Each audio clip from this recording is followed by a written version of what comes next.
Okay, so good afternoon, whoever might be watching. I'm not really monitoring who's watching or what's in the chat or anything like that. I'm just gonna try to like speak freely and authentically from what's left of my shattered heart.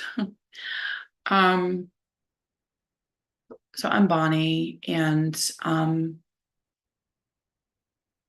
a year ago, last July 2nd, gosh, I don't know what I was doing. I really don't. My heart was still pretty broken at that time, but my spirit was full and my belief in myself was strong. My self-esteem was doing pretty well. I know I was doing Pilates a lot last summer. I know that last summer I did some professional development for my sort of uh,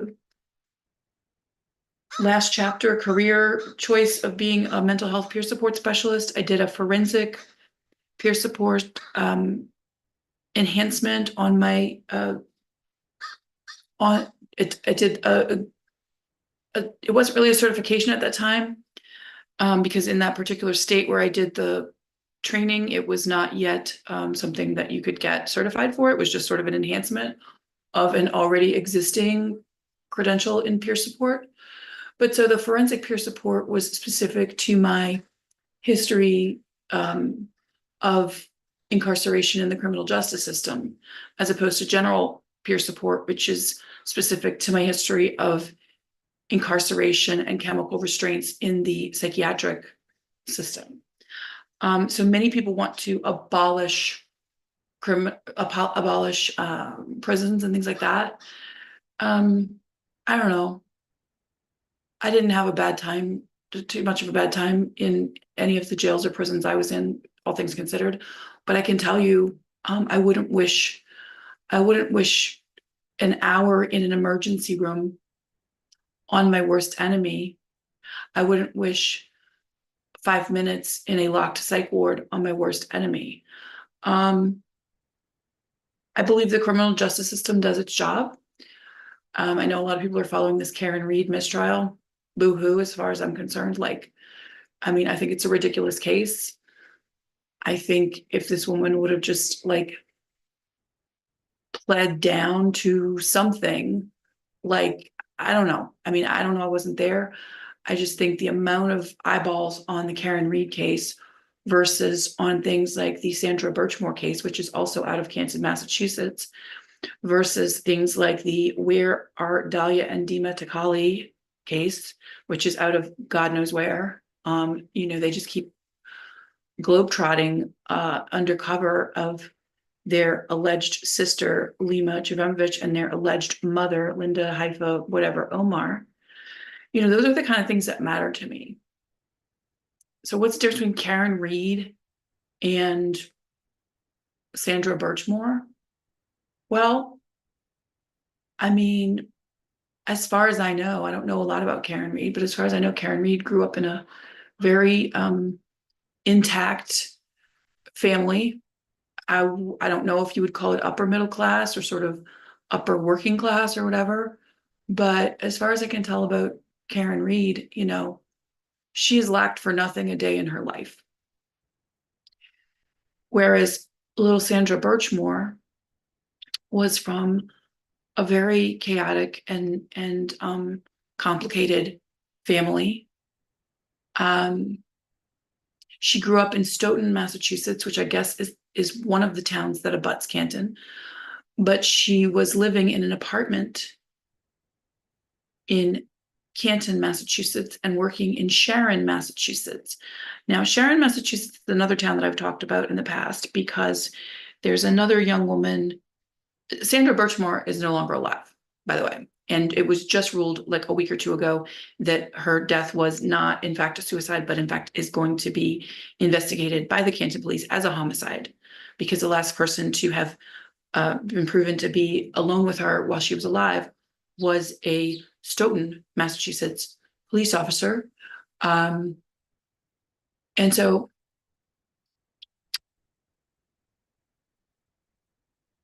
the topic of this is supposed to be, I don't make friends on the internet. I don't.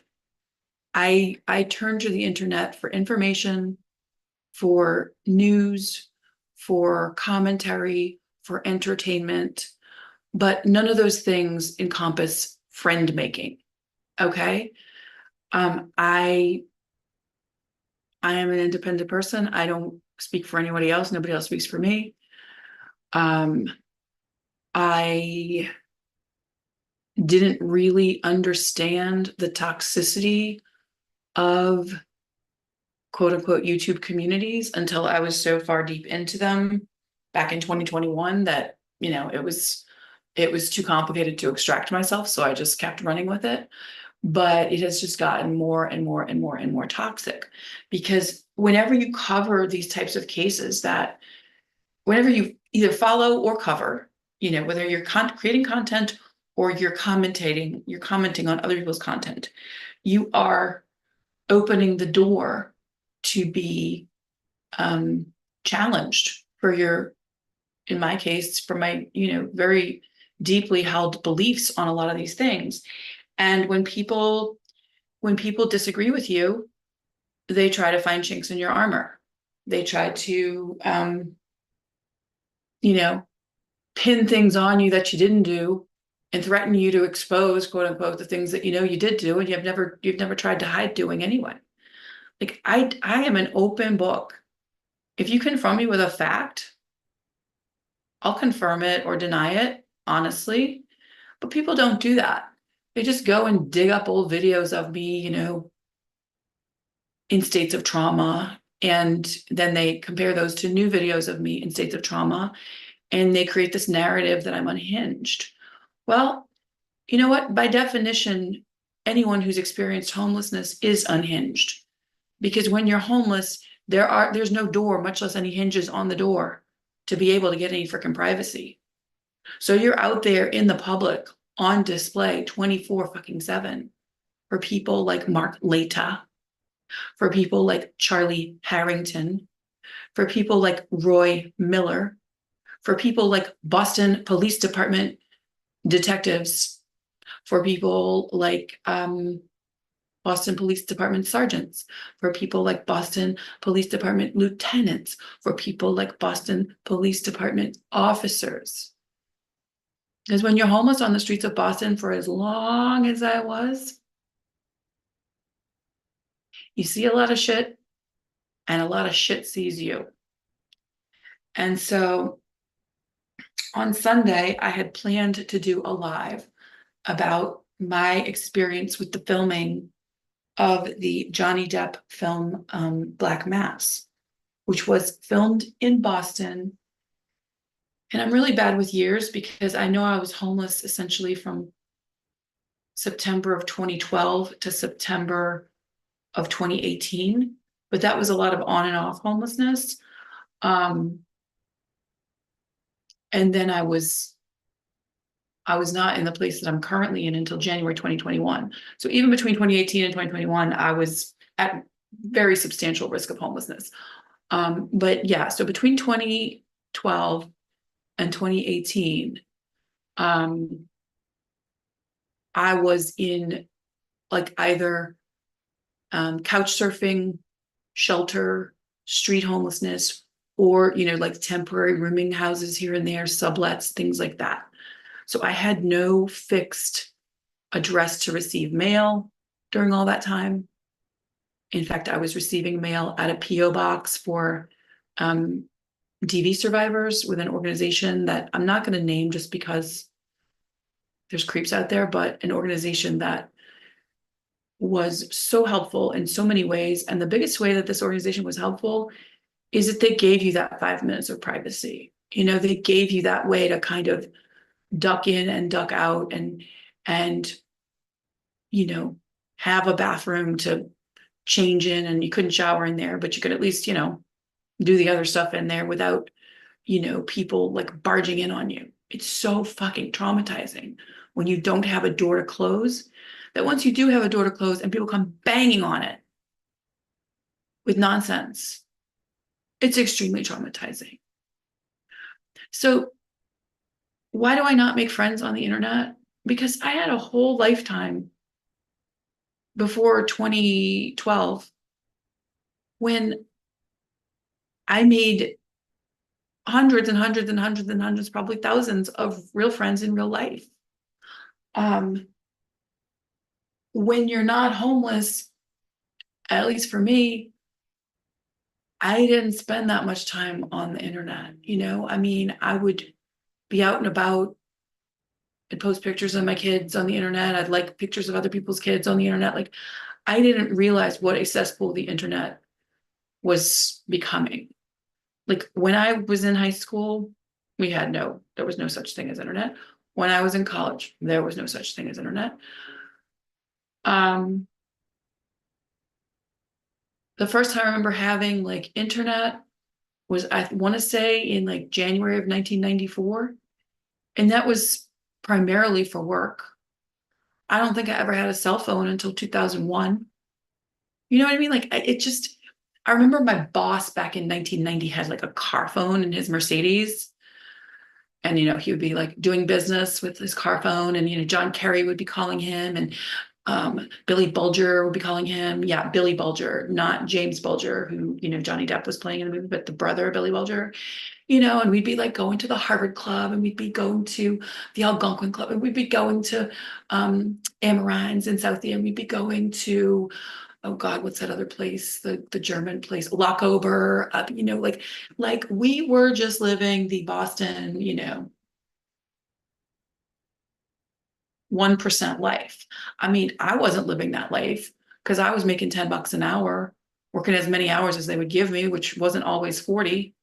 And I was still finishing my undergraduate degree. And I was cut off from both my parents at that time. And I was 20 years old, almost 21. But when you're riding around with this, I'm not going to call him a clown because he's not a clown. He's a gentleman. Like, he was definitely a gentleman. He never did anything inappropriate with me. I mean, the company he kept was certainly quite powerful, rich, and, you know, I don't know what skeletons they may or may not have had in their closets, but, this man was kind of like a father figure to me. Like, he didn't have any daughters. He had twin sons. One was at Wharton Business School. The other one was at Sloan Business School. They were twins. You know what I mean? They were like literal identical twins. And one was at Wharton getting an MBA. One was at Sloan getting an MBA. But for whatever reason, he trusted me. He mentored me. He introduced me to people. And, these are real life people. These are not TV versions of anything. These are not, you know, game gaming icons. These are not Hollywood depictions of anything. These are real human beings from United States and Massachusetts history that I was, you know, interfacing with on a daily basis through my real job, where I worked with real people and we did real things together after work, like, and so this whole obsession with Hollywood and this whole obsession with, you know, influencers and, media and all this, it's like, it just it doesn't affect me the way I know the many, many, many, many, many, many, many, many, many, many, many haters want it to affect me. Has it made me cry online in the past? Yes, because it made me cry online that the real people that I've known for 30, 40, 50 years were not understanding the depravity I was facing from random nano clown accounts that, were just created that very day and were saying stuff to me about my dead sister. Nobody understood how that would be jarring and disturbing. And when people were posting the place where I lived on as their what do you call it? As their profile picture. and I'm not proud of the exterior of the building where I live. I don't own the place where I live, but I am very proud to no longer be homeless. I am very proud to not receive any sort of subsidy for my housing now or ever in my lifetime, except, if you want to call it subsidy, that my mother has been paying my rent here and there since I lost my job back in December because of these Anano clowns, that my mother has been paying my rent here and there since I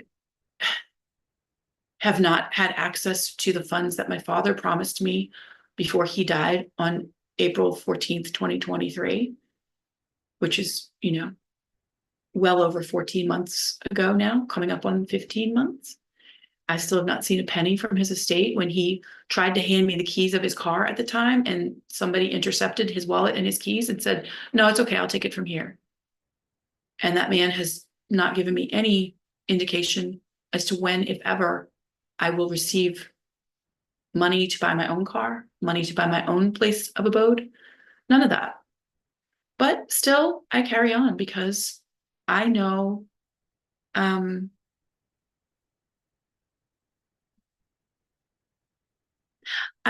I am God's beloved child, and in me, God is well pleased.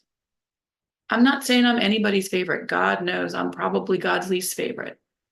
But I know God is pleased that I am carrying on with what I know to be true in the face of really sick, nasty, evil human beings. Because I have faced these evil human beings straight in the eye, from Charlie Harrington to Roy Miller, rest in hell, Roy Miller, rest in hell, to, Milton Raho, another one, rest in hell, Milton Raho. Who else? I mean, there's so many depraved people. There's so many depraved people. Mostly men, but certainly not exclusively men. Oh, no, no, no, no, no. Back when I was homeless, there was some depraved people who identified as women. Even if they had gone through puberty as men, they identified as women, and they were among the worst to me. And then there were some cute little young girls around my daughter's age that were, sex workers. And I was like their mom, I was just like, look, be safe, be careful, like, please let me know, like, please, I get worried if I don't see you for a few days, things like that. And considering neither one of my children wanted to talk to me because they were living in their fancy, comfortable two-parent, dad and stepmom houses, houses that had been purchased for what, $200,000-$300,000 and are now worth like well upwards of $800,000 or $900,000. While I'm just renting my little, two-bedroom, $1,800 a month apartment, and people are making fun of me,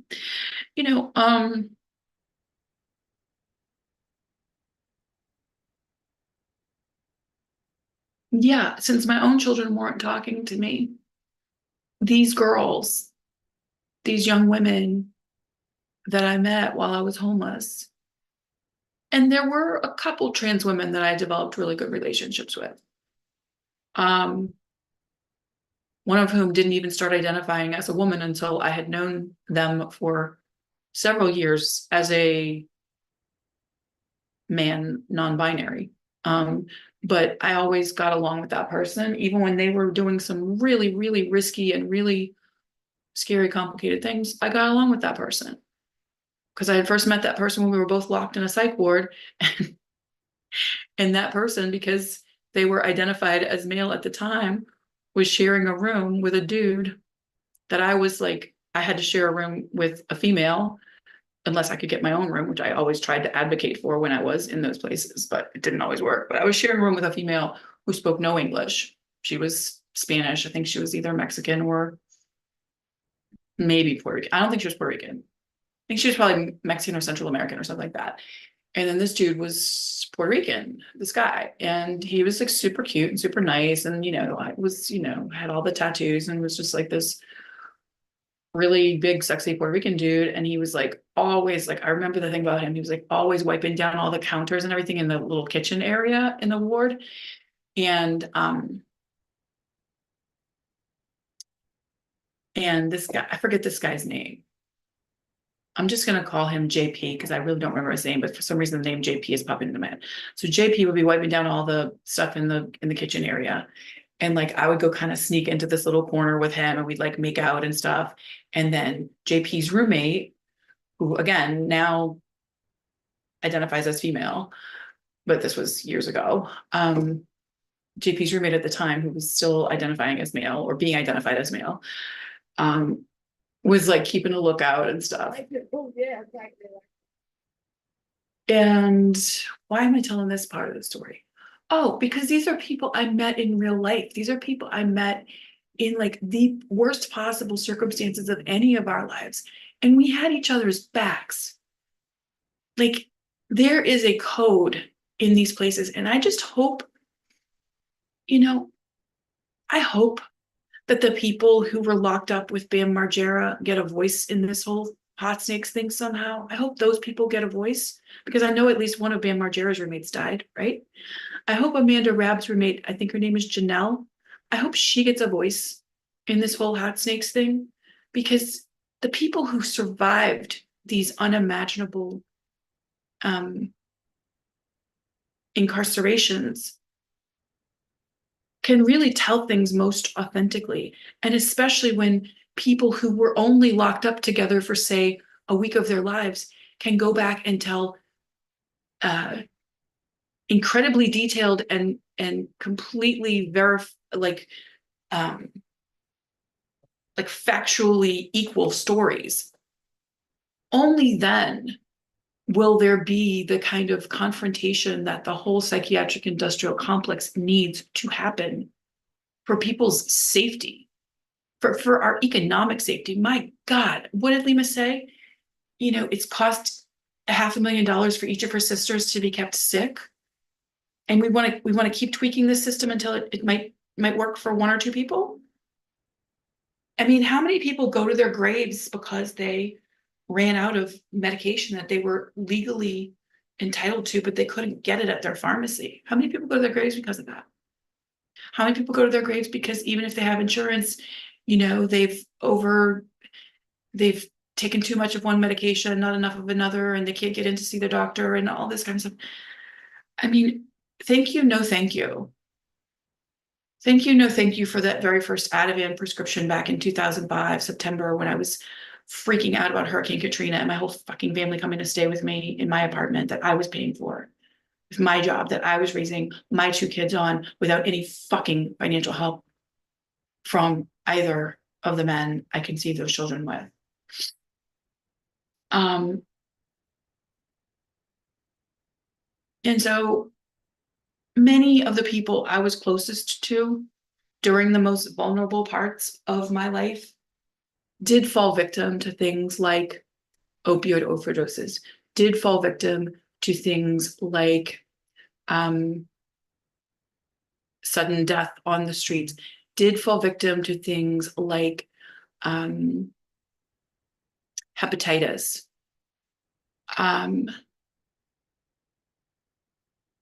I'm trying to think if I know anybody personally who died of HIV. I don't think I do because, Boston was on the forefront of getting medication to people with HIV. Like I know plenty of people living with HIV. I mean, I've encountered so many people in shelters and in my own work with homelessness that are living with HIV. But I don't know anybody that specifically died from it. But I mean, any other type of way people can die, I've seen it. And then there's a million, for every way people can die, there's a million and one other ways people can find a way to live. There's a million and other ways people can find a way to regroup and just get out of that situation, and sometimes we need to make like real like bargains with the devil you'd never ever not to, you talk about the devil, the devil you don't know. I have had to make bargains with devils I never even thought existed on any freaking level of Dante's Inferno, and I use the name Dante very specifically and intentionally here.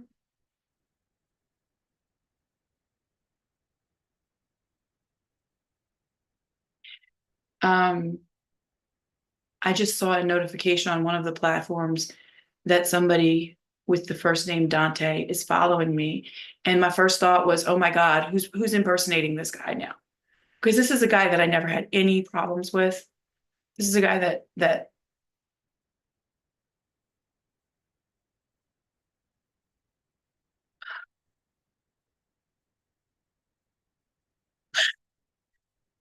there she goes crying on the internet again. This is a guy that was like a little brother to me and like an uncle to my son and like just such a good person from what I could see. And now he's getting dragged into all of this because somebody looked, up who my friends were and stuff like that. It's just, it's,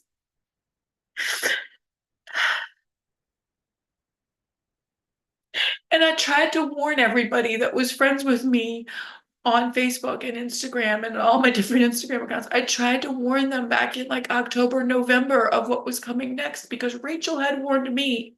Yeah, Miss Chronicles had warned me what the next plan of attack was going to be from Brennan and Casey and all of them. And I tried to warn my family, and they're just like, no, Bonnie, do you need to go to the hospital? Do you need some medication? Do you need this? Do you need that? No fucking bitch ass.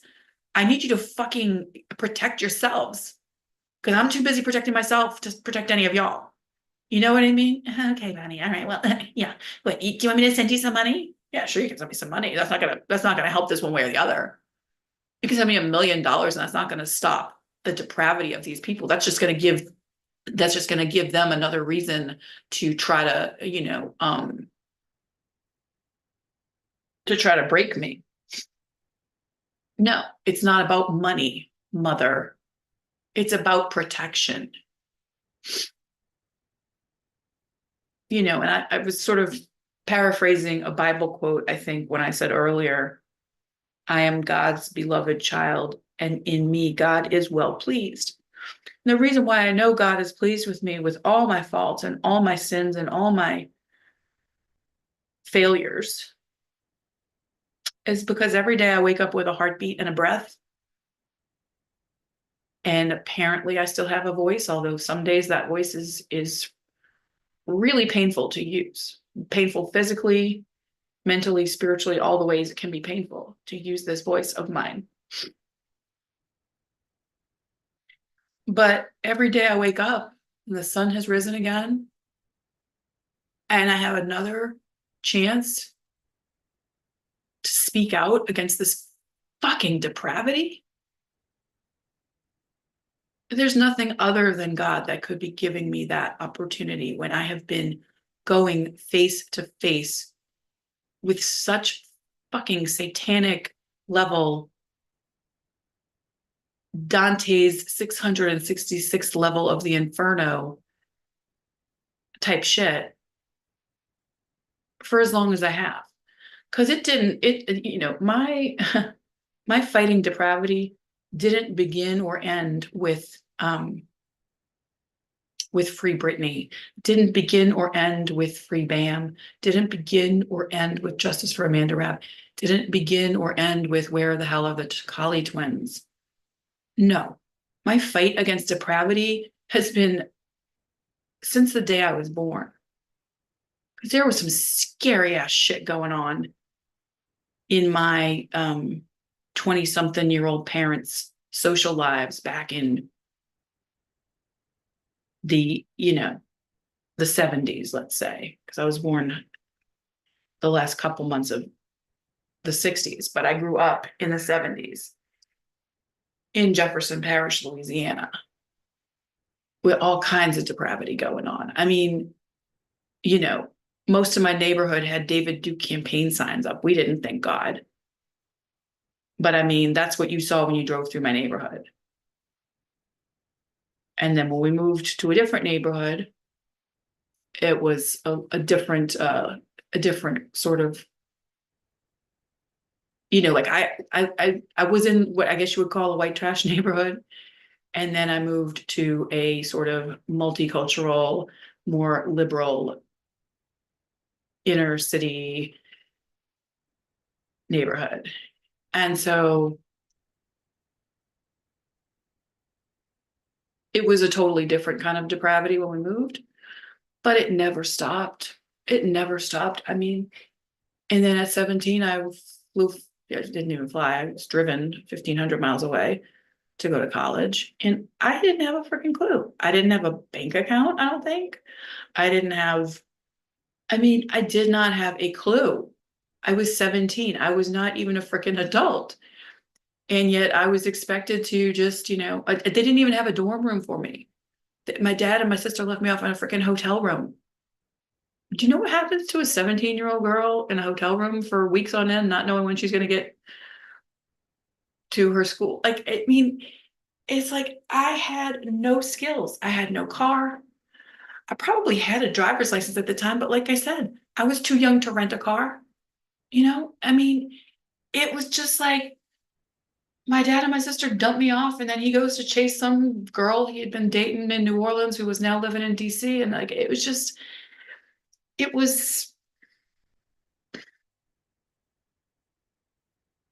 it was depraved. But I'm the crazy one. I'm the crazy one because, like you could have just gone to UNO. You could have just gone to LSU. You could have just gone to Delgado. You could have just gone to Loyola. You could have just gone to Tulane. You could have. Yeah, I could have, should have, would have, but I didn't. And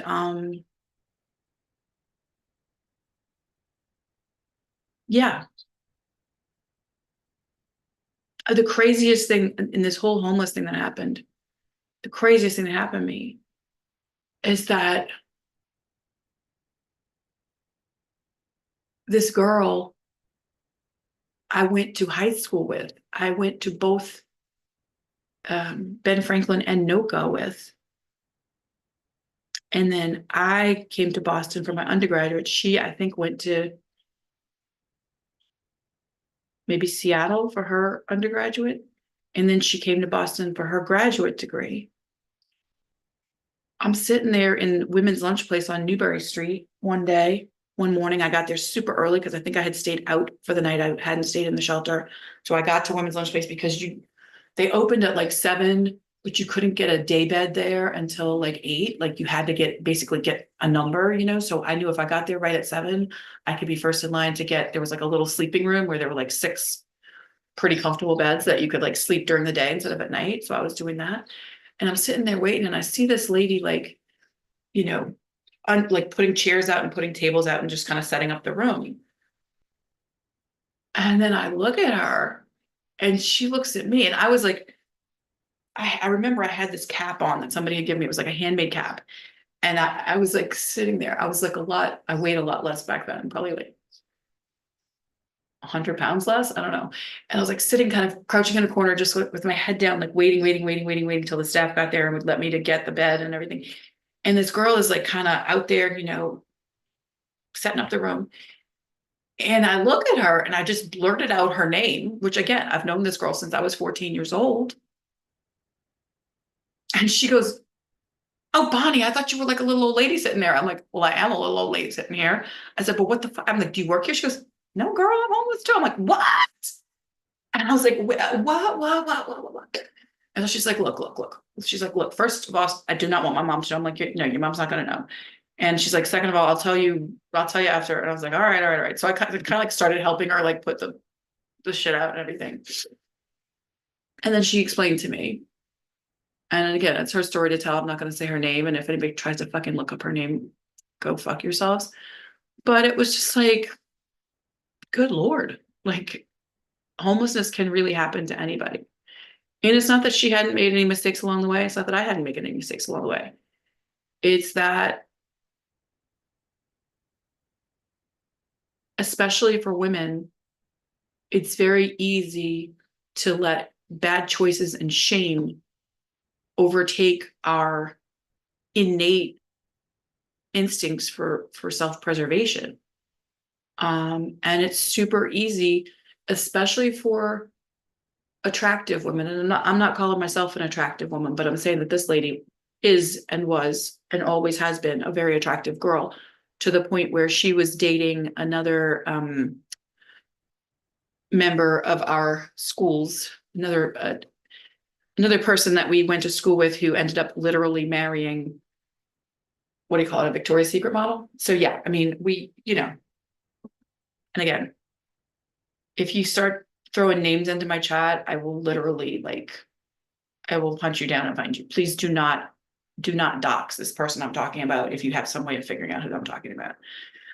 But anyway, so then when I would see her from time to time in the shelters, I was like, okay, cool. I've got another NOLA girl here. Like she knows what's what, like it's just so comforting when you're in a situation like that, because you feel so alone. And then when you see somebody that like literally was cut from almost the same exact cloth as you, staring down the barrel of that situation and moving forward anyway.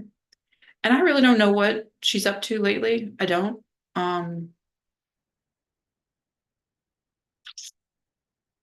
Because I haven't gone to my past few reunions and talked to people that would be mutual friends. And again, like I said, I swear I would never say, she just really didn't want her mom to know she was homeless. I'm like, my God, wow. If my mom had never known I was homeless, I probably wouldn't have been homeless for too long. My mother loved it when I was homeless because it gave her complete and utter control over everything. Um, but yeah, friends in real life.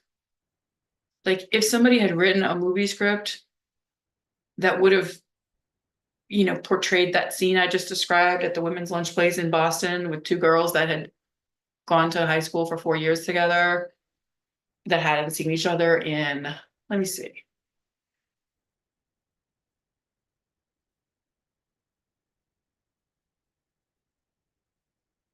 25 years or more, running into each other in a freaking homeless shelter. You wouldn't have believed it. But again, this whole thing with Black Mass and that production and Johnny Depp and Amber Heard and Charlie Harrington and South Boston and L Street and D Street and Whitey's Bar and shenanigans and God. God, I wrote some really, really bad poetry back then. Speaking of it being Tuesday and my poetry group not meeting today.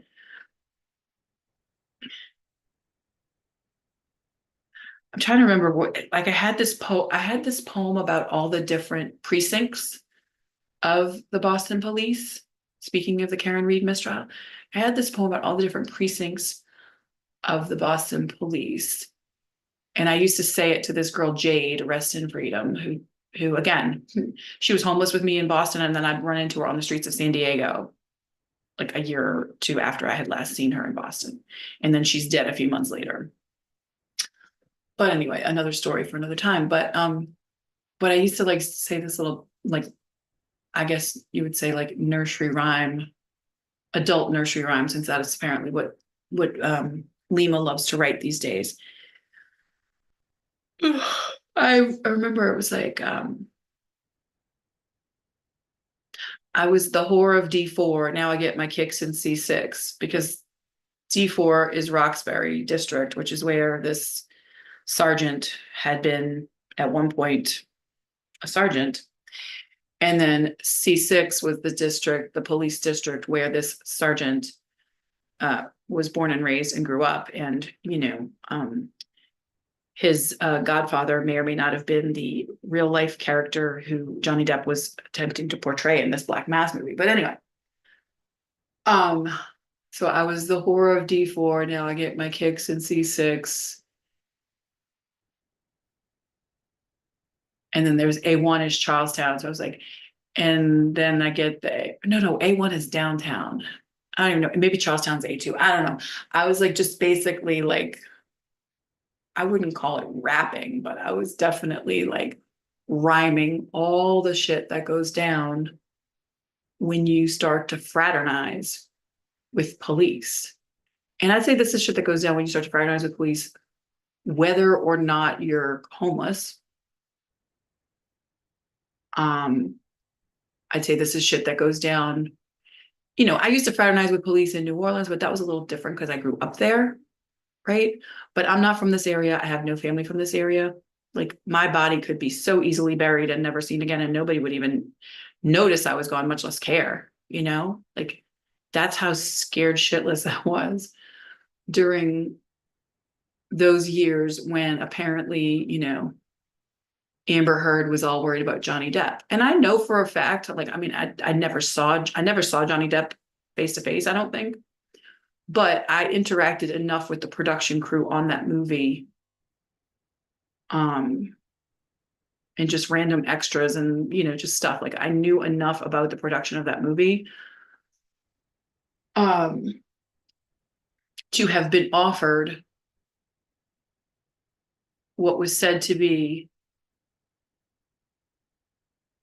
the, you know, the surplus of Johnny Depp's nose sugar. And I'm somebody who has never ever once voluntarily tried that particular substance. One time I was in a situation where I had what do the social workers call it these days? Survival sex. I had survival sex with some kid, like not kid, I mean, he was a grown man, but like he was younger than me. He was some Irish dude that was living in Dorchester, home of New Kids on the Block, by the way, for anybody who's keeping track.